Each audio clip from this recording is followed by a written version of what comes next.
everyone. Welcome to the NFA podcast. We're your hosts, Nish, Frackers, and the A stands for anyone else listening.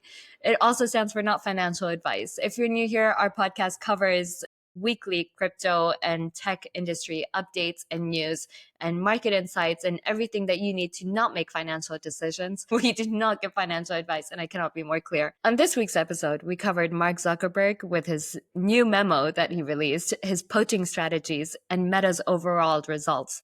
In addition, we covered Amazon, Apple, Microsoft, and all of their earning reports, along with Tether. We also covered news of the CoinDCX hack and recent events that have led to an employee being caught, the SEC chair, news reports, and even how Meta is disrupting other company cultures. Find out more. All I'm trying to say is that I'm back, baby. Welcome to the NFA podcast. This week, I'm winning that trading competition. I'm excited, but we'll see what it is next week. My screen froze. We have to stop this recording. I don't think we can ever air this. There's really many technical issues. We'll see you next week. The whole Texans thing came out. When you're winning, you become a Texan girl again. How does that go? It's in my heart. And when you lose, is that when you're the Indian girl? How does that go? I don't know, man. I don't know, man. This week I'm winning. Mama wants her money. I don't know what it's like to lose anymore. Wow, you're such a bad winner. Like, at least I was a very, I think, humble winner when I was winning my 14% last week. No, you know what it is? I'm just so happy that I was able to make it back, because let me tell you what the switch was. Or should we wait? So first we do the news, then we do markets, and then the trading competition. That's the format that we're sticking with. Just because you're winning, suddenly you want to switch the whole show around. We have to talk to the team and the staff and management upstairs before we can make those kind of big... And the producers. Producers, the sponsors, let's not forget those. The guests that we have waiting, Elon Musk, Mark Zuckerberg. Everyone else. Waiting to come on, but we don't have time, Mark. Next week, I'll try and slot you in there. Quit poaching everyone's staff. Oh, jeez. Oh, yeah, quit. Yeah, stop harassing our staff. We only have one CTO and we want to keep him. All right. What do we have this week? Let's start with the news. There was a lot of news again. For a slow July, last week of July, was a lot of news. Ladies first. A lot of my news was actually about Mark Zuckerberg poaching staff. Really? Yeah. So the CEO of Anthropic came out and basically said that it's Mark poaching Anthropic staff is leading to an altered company culture, and I don't appreciate it. So he went public in a report and a podcast. What would be an altered company culture? What would he mean with that? I don't know. He said that the company would not compromise its compensation principles. So that's what he said. But I think it's about the money, because in the next news article that I got, Mira Murati reported in Wired that basically Mark Zuckerberg was trying to poach her staff, and she said every single team member has rejected those offerings, but he has offered a staggering $1 billion from Meta to join the superintelligence lab. And the compensation packages range from $200 million to $1 billion over multiple years, to lure top AI researchers from Murati's startup. The thing is with him, so that ties in completely to my news, so we can just segue into that. Mark Zuckerberg released a memo about superintelligence, which was sort of funny, and it ties into this. And basically he's saying, we do superintelligence here. At Meta, we don't do LLMs, we don't do AGI. It turns out that that whole memo was a copy of someone else's memo from a few years ago, the CEO of character.ai. And Malik, the journalist, took these two paragraphs and compared them, and they're almost identical.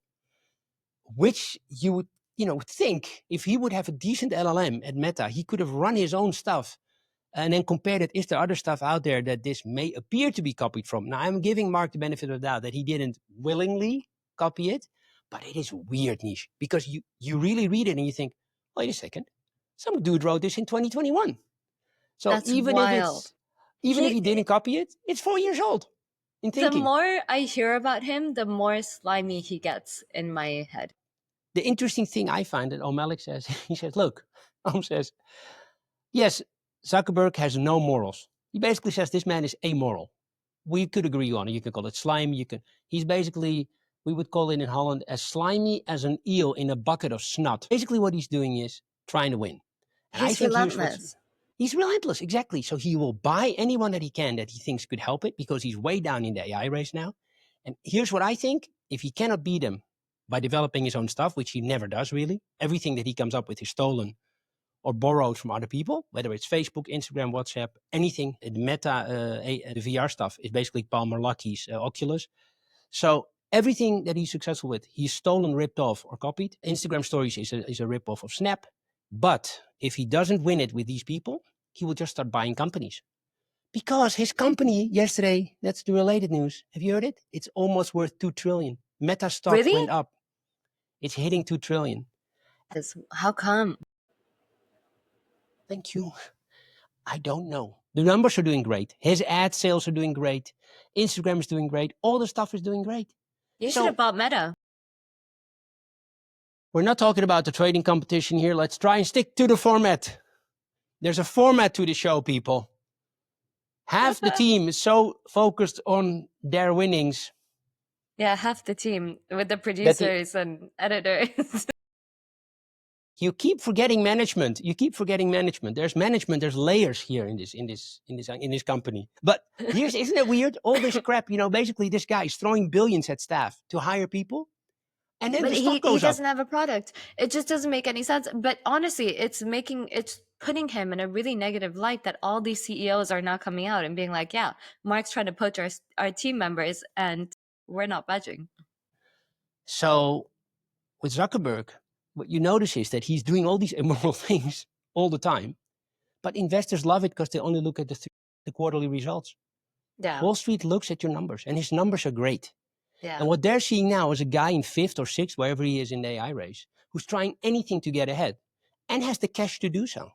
So they just think he'll do anything to win. And if he won't succeed, he'll buy Anthropic. That's what they're thinking. And with a 2 trillion market cap, he could. Anthropic is now at about 100 billion valuation. Yeah. Can you imagine? That's 5% for him. Yeah. He could just buy it for 5% in stock. So why haven't you invested in Meta then? Because that makes me want to buy Meta. Because I think it's an immoral company, and I don't invest in companies that I don't believe in. Remember, I was the guy that didn't buy Bitcoin for years because the energy use of Bitcoin mining was too high. I just thought it makes no sense. When Bitcoin was still at 80% non-renewable energy for the mining, that's not something that I contribute to. So yeah, I have made many dumb decisions in my life financially just because I just don't do it. It's about the principles. I don't even want to call it principles. I just don't do it. I think principles is too lofty. I was trying to back you up. But okay. No, too lofty word, long word. No, I just don't do it. I'm like, nah, I don't like him. Yeah. I just don't want to buy a stock. I know that. Okay. I never said I was a good investor. Remember, I always say this, but I'm half joking. Like, I think I'm a good entrepreneur. I suck as an investor. and this is one of the many reasons why I don't want to give that man any money.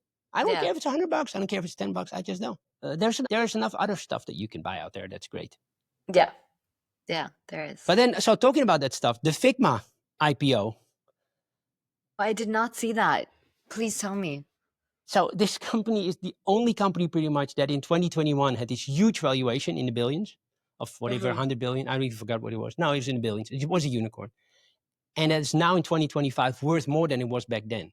So the Wall Street Journal, all the VCs are happy because here's proof that a company that was way overvalued 4 years ago, in the end, will get its return.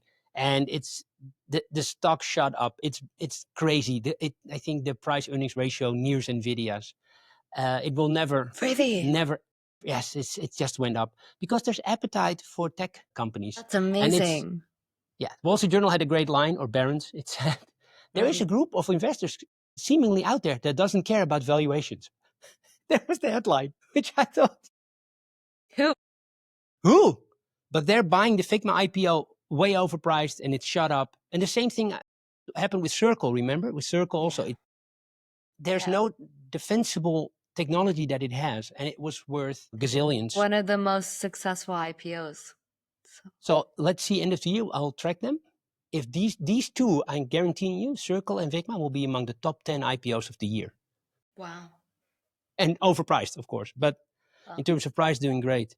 And you had other news though, right? Before we get to the big news of Ethereum is 10 years old, which is not really news, but a topic I wanted to discuss with you. I did, yeah. So you What other news remember did you have? a couple weeks ago, CoinDCX was hacked, right? Yeah. And everyone's like, Indian oh, exchange, right? Yeah. The largest Indian exchange, WazirX being the second largest, which now should be the largest.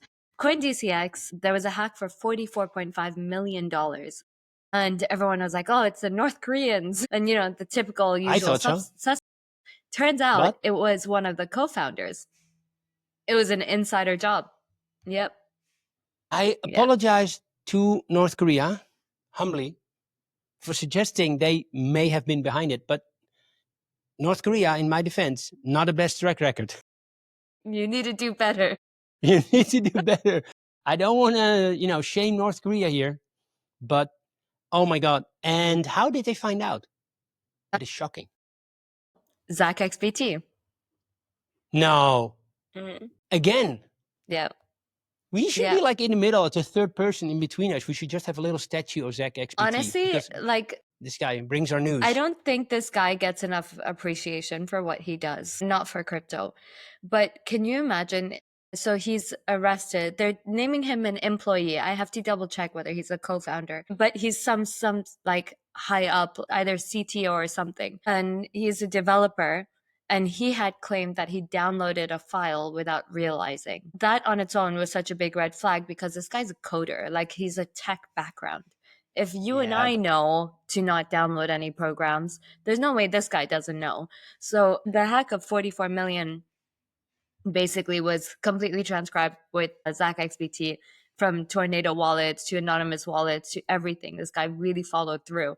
And finally, Indian authorities ended up arresting the employees from CoinDCX for the hack. And he said that he worked with three or four other people. He already confessed. Mm-hmm. Yeah. It's funny that you and I have different news sources, that we get different news stories looking for the same keywords or the same sectors in technology, and still different news comes out. Mm-hmm. It's very clear that you have much more of a Gulf region, India. I'm just now, by the way, painting a geographical region the size of freaking Russia. It's very clear that Western media that I tend to follow don't cover India, Pakistan, those kind of places. No. And especially Crypto Hub Kyrgyzstan. Let's not forget that. That deserves more attention. I think Kyrgyzstan is now doing a Bitcoin strategic reserve that's officially launched or something like that. But I've also been seeing a lot of tourism videos, so I don't know, follow along. I'm crying the whole time from laughing. It's really bad. I'm making a professional podcast here, and I got tears in my eyes. Well, I'm glad you find me funny. Yeah, well, I find it funny when you started becoming a Texas girl. It's like I was at the Beyonce Cowboy Carter show, and she's, "How y'all doing?" That's what you sounded like. Started the show. Speaking of Texan girl, so Atkins from the SEC, he proposed licensing. He's a Texan girl? But I'm a Texan girl, so this is my US coming out. So okay. That's the relation there. Anyway. All right. He's called it like the crypto. That's why I just called it Project Crypto, because it was too Crypto. Long. Yeah, that's what it's called. It's called the US SEC rolls out Project Crypto to rewrite rules for digital assets. So this is after the 3 acts were launched last week. So the Clarity Act, the Genius Act, and the other one. So now Atkins has basically said that startups deserve a little bit of leeway when they launch, because they need time to set up, and we cannot stop them from doing ICOs. So they need to have a grace period. So that's really interesting, because that's usually when crypto startups fail, as we've seen. But we'll see how this plays out. He also said interesting. He was saying that most cryptos are not securities. That he really literally said that, which I found a very important sentence, basically, right? I was just wondering which ones, how to typify the ones that are not securities. Yeah, so I think that's coming out in Project Crypto.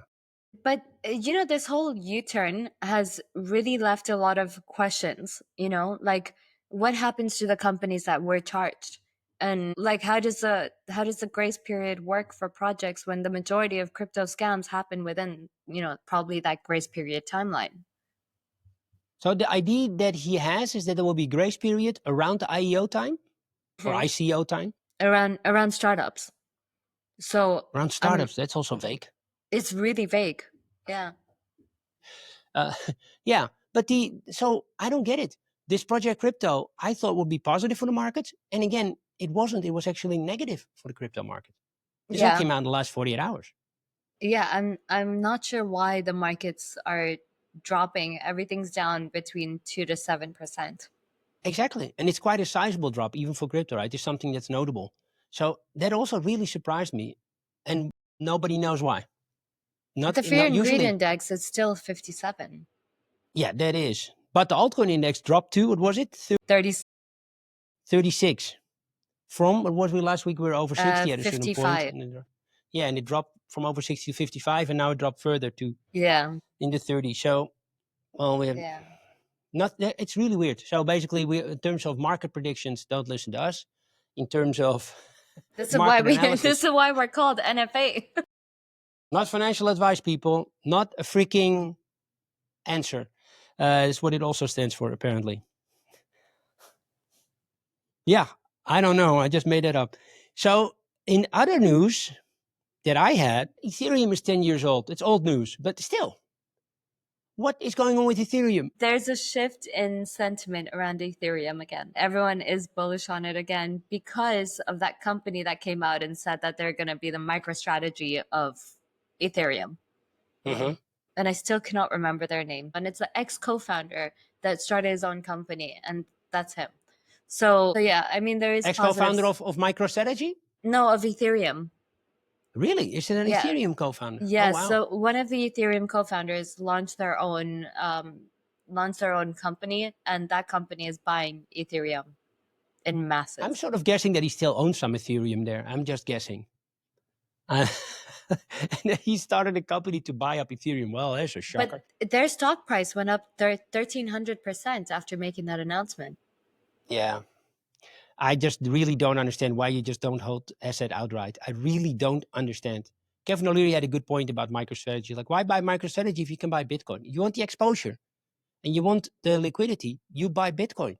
I don't understand why there's any premium for companies that are holding Bitcoin. I just don't get it. Makes no sense. If they don't have any other assets, that's all they have. It doesn't make sense. So, the company is called Ether Machine. And they bought 334 Ether, a $57 million purchase. Yeah, I don't think that should move the market at all. But there's still no all-time high for Ethereum. I think that's really a notable point that you made last week. That with all this going on, it hasn't reached an all-time high this year. So there's still a lot of room to move there.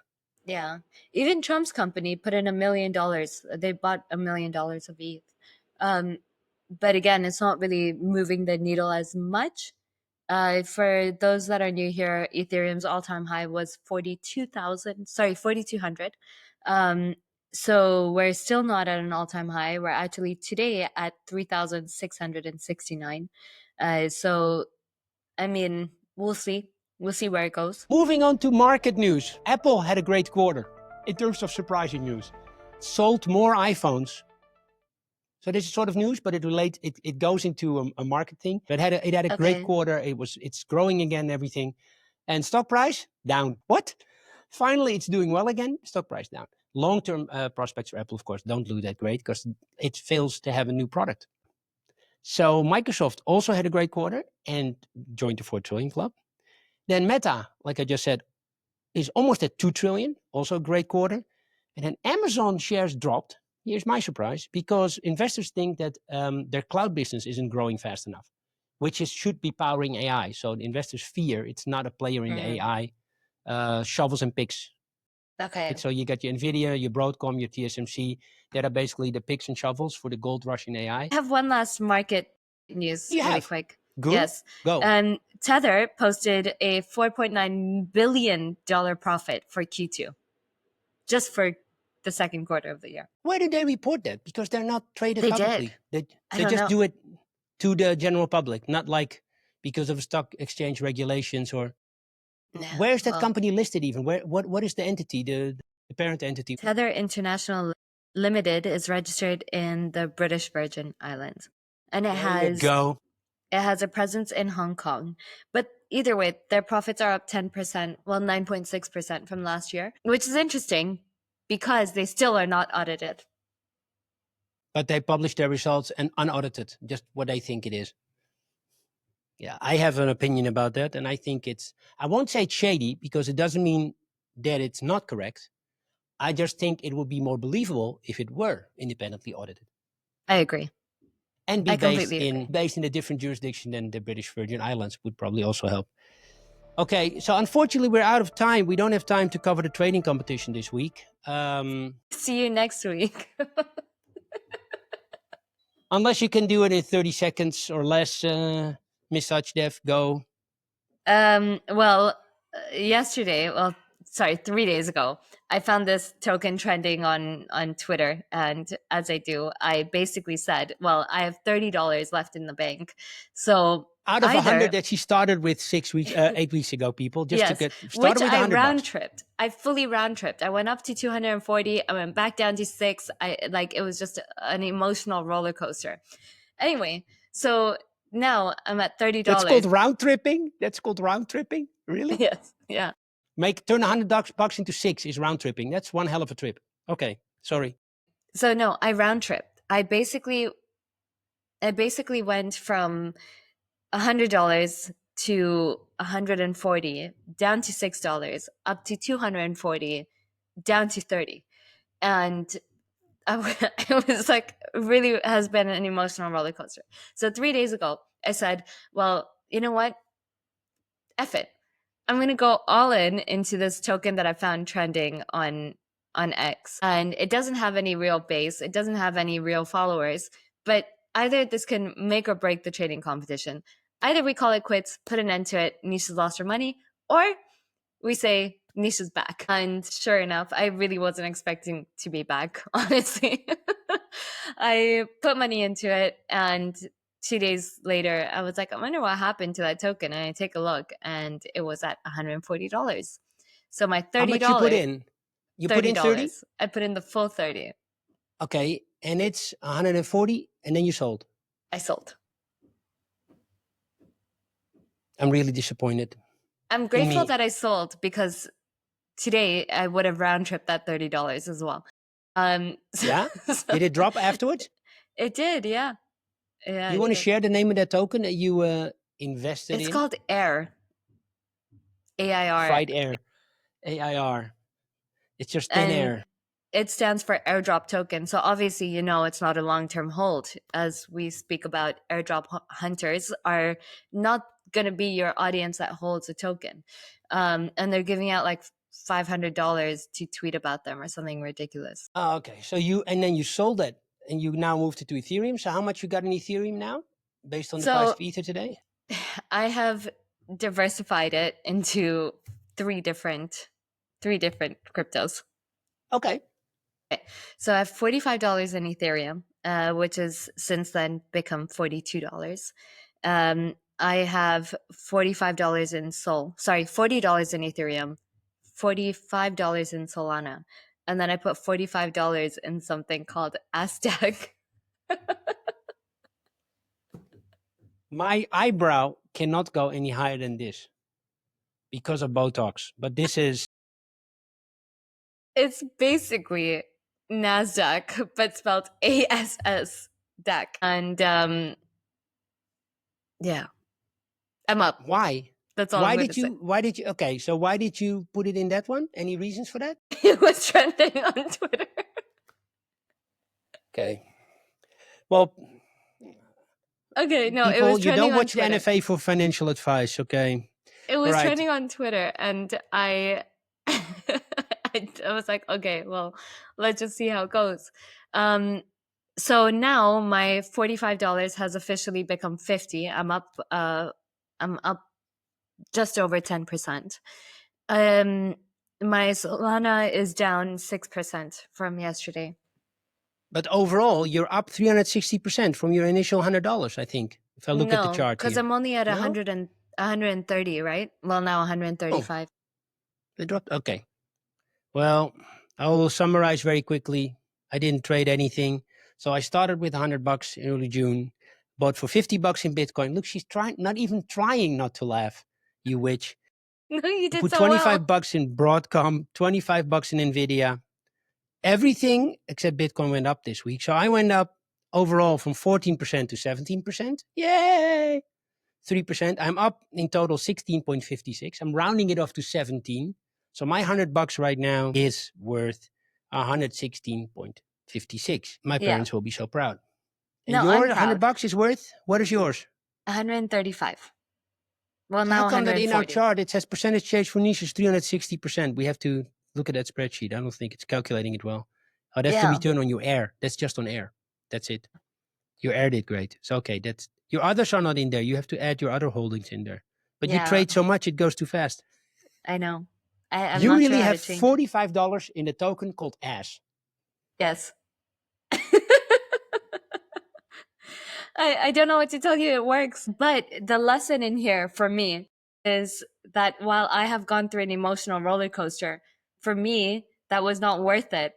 I would much rather use your strategy and just be stable and just be calm.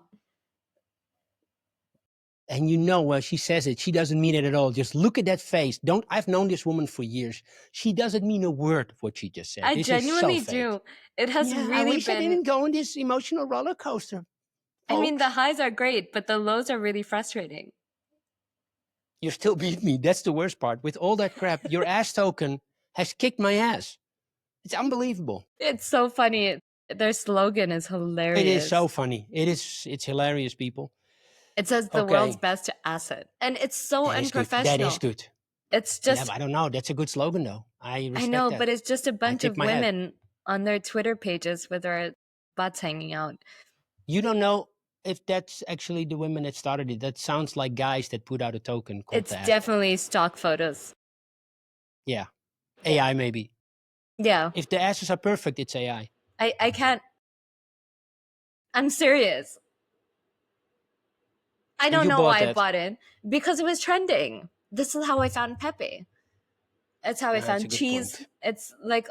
So I think we can summarize it like this. With your strategy, you're beating me, clearly. But you have had highs and lows, as you summarized it very well. However, it works. If you can handle that, go and do degen thing and speculate on crazy things. If you follow my strategy, which is 50% Bitcoin, 50% spread over two stocks, which already is very risky from a traditional financing perspective. No bonds, no real estate, no other assets, no gold.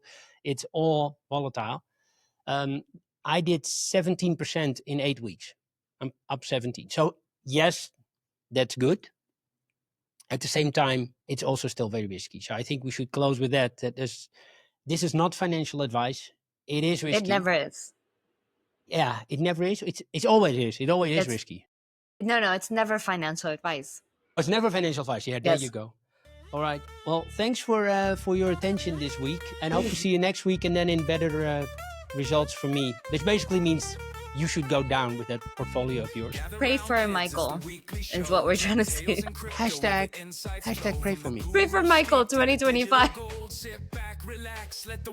God. Thanks. Well, thanks for tuning in. Okay. See you next week.